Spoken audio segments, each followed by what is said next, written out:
Well, you can dig this, and that's because it's a review of an excavator. On the box there's some information about the real machine, which is the John Deere E360 LC. It is a machine in the 36 ton class, and this model of it is made by Sunraise Classic Models. Out of the box we see the model sitting nicely, but it's still held prisoner, and that's because we have the dreaded twist ties underneath.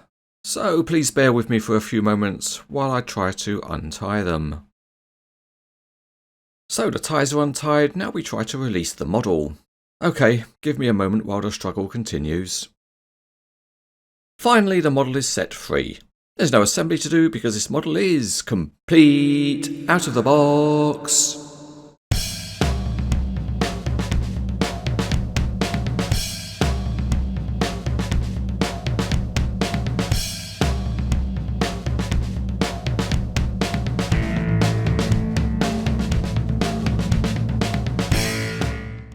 Starting underneath, and the base plate is simple plastic, but the metal tracks are nice, and they have good details. There's also good detailing on the underside of the body. The tracks are mounted on decent track frames, but there are no working rollers, although small graphics do add to the detail. The cab is metal, but the grab rail is plastic and perhaps a bit too thick, and the interior detail is good. The graphics on the model are sharp. There's a nice big John Deere graphic, and the grills are also formed of graphics. At the back there are warning signs, and one thing that's not quite so good are the thick plastic handrails. In contrast, some of the small detailing like this panel handle is very good. There's some nice hydraulics detailing around the main boom rams, and up on top the engine cover is reasonably well formed, and there's also textured surfaces. Looking down into the well, there's nice hydraulic hoses and a slewing motor, and the hoses continue to the boom where they turn into cast-in metal pipes. There's some nice hydraulic detailing on the boom with the connectors and hoses, and the connection pins are nice and small. Moving to the bucket, and there are large silver-headed connections, and the bucket itself is nicely detailed.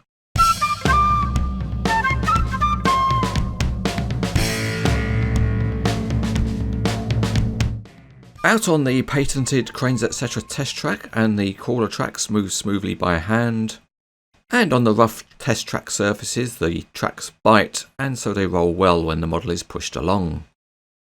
Next up, we like to go round in circles, and the machine rotates smoothly enough, and there's no rocking or tilting of the body. Even though our head is now spinning, we move on to digging, and the upward range of movement on the boom and stick seems quite good. And there's a reasonable bucket angle too.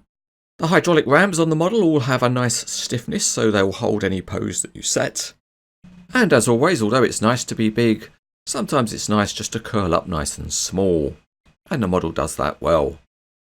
One thing we need to check is the depth of digging, and in that the model is a little bit constrained. And you can see that by the amount of boom ram pistons that can't be retracted.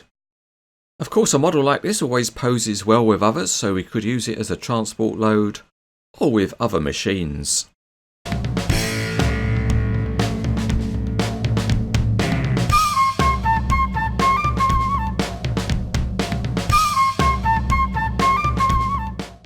This is a decent model of the John Deere EC360 excavator.